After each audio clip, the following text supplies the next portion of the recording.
আসসালামু আলাইকুম সুপ্রিয় ভিউয়ার্স, চলুন ঘুরে আসি। যারা ভ্রমণ পিপাসু, আজকে আমার সাথে আমার এই ডিজিটাল চোখের সাথে আপনারা ঘুরে আসতে পারেন এক অজানা সৌন্দর্যের দিকে। সৌন্দর্যই বটে, কারণ ভ্রমণ অনেকের কাছেই প্রিয়, কারো কাছে প্রয়োজন, কারো কাছে প্রিয়জন, এমন। তো চলুন যাওয়া যাক। আমরা রওনা করলাম এই মুহূর্তে। মেইন রাস্তা দিয়ে যাচ্ছি শহরের। আসলে শহরের মেইন রাস্তাটা অনেক অনেক ব্যস্ত হয়ে গেছে। আর রাস্তা যত প্রসারিত হচ্ছে এবং সুন্দর হচ্ছে, যানবাহনের সংখ্যা ততই মনে হচ্ছে আমার কাছে বৃদ্ধি পাচ্ছে। আর আমরা তো বাংলাদেশে থাকি, একই রাস্তায় যাওয়া এবং আসা। তারপরেও আলহামদুলিল্লাহ, আল্লাহ আমাদেরকে হেফাজত করেন। মুখোমুখি সংঘর্ষ যতটুকু এড়িয়ে চলা যায়। আসলে নিজে সাবধান থাকলেও অনেক সময় অন্য যে জন গাড়ি চালাচ্ছে ওনার অসতর্কতার কারণেও অ্যাক্সিডেন্ট হয়ে যায়। তো চলুন বন্ধুরা, দোয়া করবেন। আর আমরা মেইন রাস্তা দিয়ে যাচ্ছি, আপনার আশেপাশে দেখতে পারতেছেন অনেক গাড়িগুলো চলতেছে। এখন একটা অ্যাক্সিডেন্টের সম্ভাবনা তৈরি হয়ে গেছিল। এই দেখেন অবস্থা। আমাদের গায়ের উপরে না লাগাইলেও এই এই যে অটো অটো অটো রিক্সা বলে, ওর কিন্তু উপরে ও লাগিয়ে দিয়েছে। তো যাই হোক, আল্লাহ আমাদের হেফাজত করুন। এই মুহূর্তে আমি বেঁচে গেছি। এই সামনে দেখেন, দেখেন মই দিয়ে কি জানি কাজ করতেছে। ডানে বামে কোনো ধরনের কোনো সিগন্যাল নাই। উনি ওনার ইচ্ছা মতো কাজ করতেছে, রাস্তা দিয়ে চলেন। আর কি বলবো। তো চলো, এই মুহূর্তে আমার একজন বাইকার ভাই সামনে, ওনাকে আমি অনেক সময় অ্যাটেনশন করার চেষ্টা করতেছি, কিন্তু বলতে চাচ্ছিলাম যে আসলে আমাদের হেলমেট পরাটা কত জরুরি। এই চলতে চলতে একটু সচেতনতা। আমার ফোন চলে আসছে। আসলে ফোনটা দেখানো বড় কথা ছিল না, এটা একটা মেসেজ বলতে পারেন। আমরা যারা রাস্তায় চলতে চলতে ফোন রিসিভ করি, বাইক চালাতে চালাতে অথবা অন্য কোনো যানবাহন চালাতে চালাতে, আমাদের অ্যাটেনশনটা কিন্তু তখন ফোনের দিকে চলে যায়। আর একটু অসতর্কতা অনেক বড় ধরনের বিপদ ডেকে আনতে পারে আমাদের জীবনে। তাই বাইকের ভাই সহ প্রত্যেক যারা ড্রাইভ করেন তাদেরও কাছে আমার অনুরোধ, ফোন আসলে জরুরি ফোন অ্যাটেন্ড করবেন, কিন্তু গাড়ি একটা সাইড করে ফোনটা রিসিভ করবেন। লম্বা কথা হলে বলবেন, শর্ট কথা হলে বলবেন, এবং লম্বা কথা যদি হয় বলবেন যে আমি আসলে পরে ফোন দিতেছি, আমার ফোনটা শেষ। চলুন আমরা আবার সামনে যাই। এই রাস্তাটাতে যারা এর পূর্বে আসছেন দেখছেন কত বাজে অবস্থা ছিল, ভাঙাচোরা।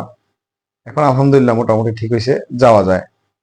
যদিও সবটা ঢালাই কাজ শেষ হয় নাই, এখনো অনেক বাকি আছে। তো চলা যায়, অনেকটা ঢালাই শেষ, বাকিটা মাটি ভরাট করে ইট দিয়ে চলা যায়। এখন আমরা সামনের দিকে যাচ্ছি, একটু পরে নদী পার হব। তো আসলে রাস্তার দুই ধার এখনো কনস্ট্রাকশনের কাজ চলতেছে, চলমান।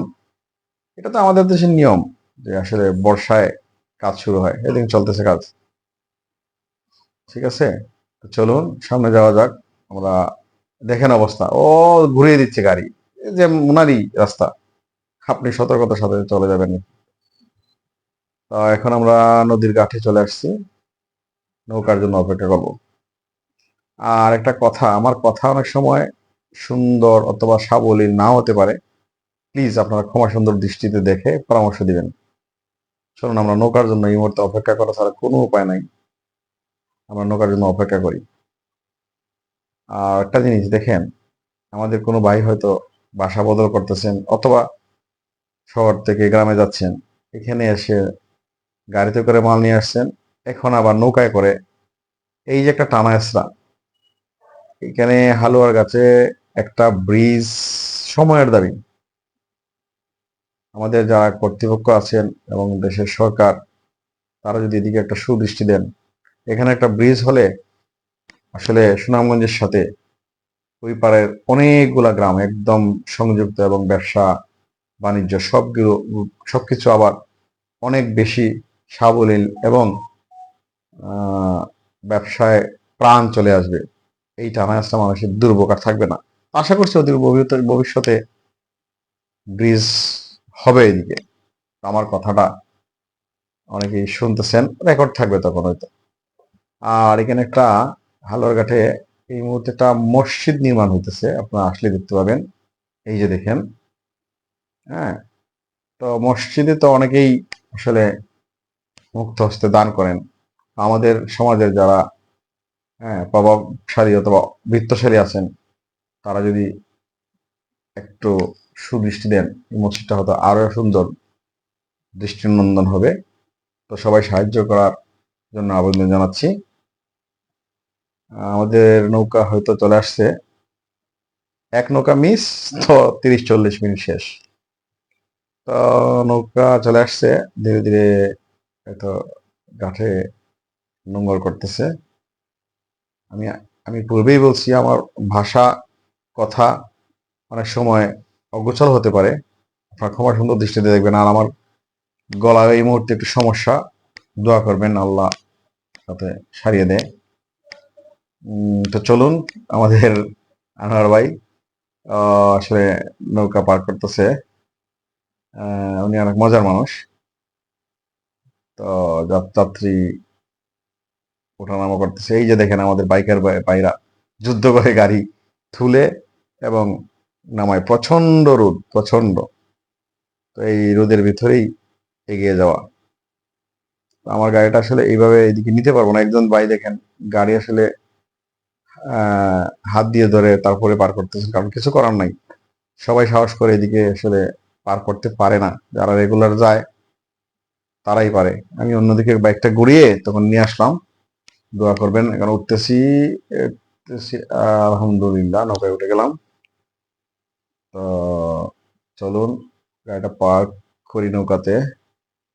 প্রচন্ড রোদ, আসলে আমি কিছু দেখতে পারতেছি না। ঠিক আছে, এই মুহূর্তে গাড়ি রেখে দিলাম।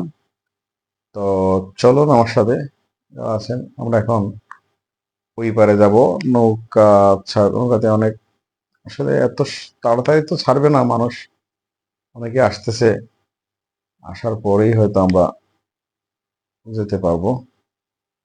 ফ্রিজ ফ্রিজ ঠেলা গাড়ি, হ্যাঁ, নৌকায় চড়ে ওই পারে নিয়ে যাওয়ার জন্য একটা ব্রিজের অনেক প্রয়োজন।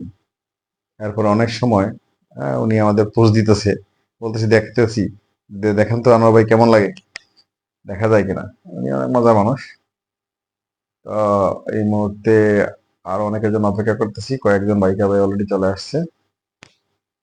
চলুন আর একটু অপেক্ষা করি হয়তো, কারণ একটা নৌকা মিস হলে 30-40 মিনিটে আসলে লেট হয়ে যায়।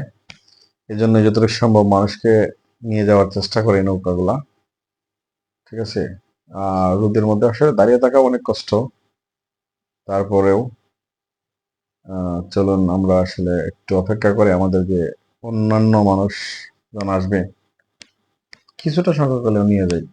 পাশে একটা নৌকা ছেড়ে দিয়েছে, আহ খুব কালো ধোঁয়া দিতেছে মেশিনটা। তো যাই হোক, আমরা অপেক্ষা করতেছি এই মুহূর্তে।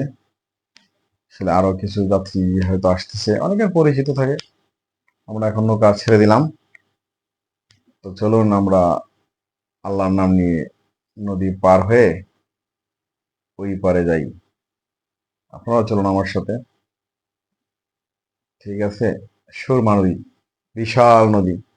যদিও এই মুহূর্তে একটু পানি কম মনে হয়, কিন্তু অনেক বড় নদী, ঠিক আছে। পানিতে পুরাই ভরপুর।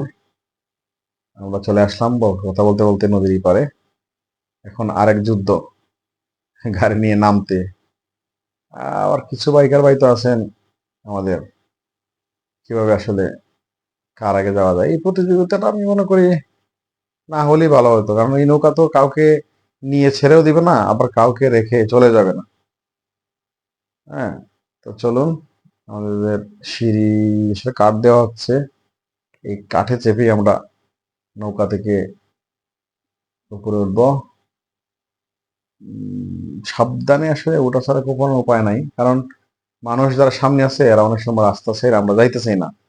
তো বাইকটা তো যে কোনো জায়গায় আসলে দাঁড় করানো যায় না, যার কারণে তাদেরকে ঠেলে অনেক সময় পায়ে লাগিয়ে অনেক সময় আসলে লেগে যায়, বলা যায় না, এইভাবেই পার হতে হয়। আর প্রতিদিনের যুদ্ধ, যারা প্রতিদিন এদিকে যাওয়া আসা করে তারা জানবে।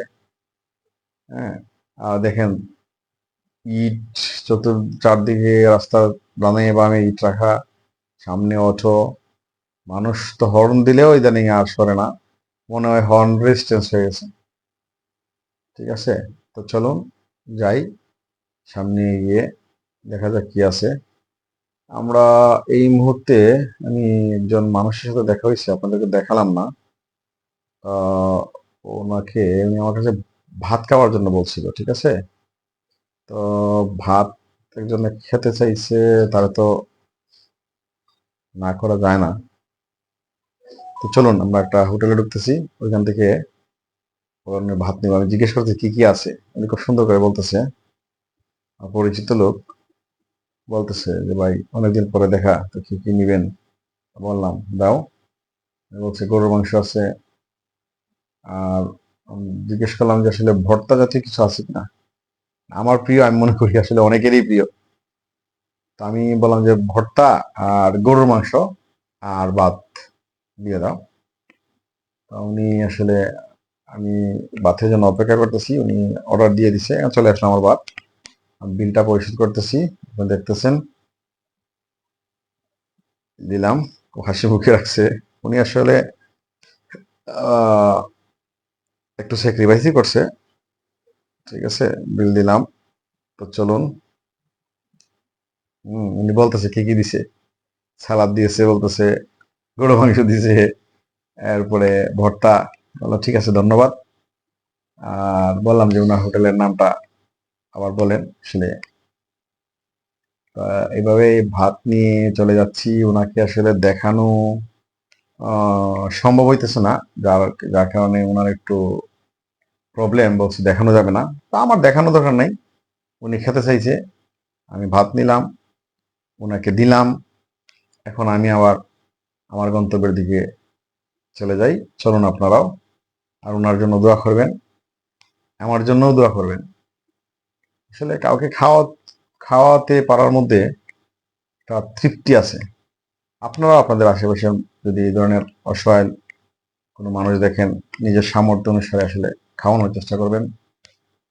আর এই মুহূর্তে এখানে কাজ শেষ, নতুন যেহেতু নদী পার হয়ে গেছি, নতুন রাস্তার দিকে এগিয়ে যাচ্ছি।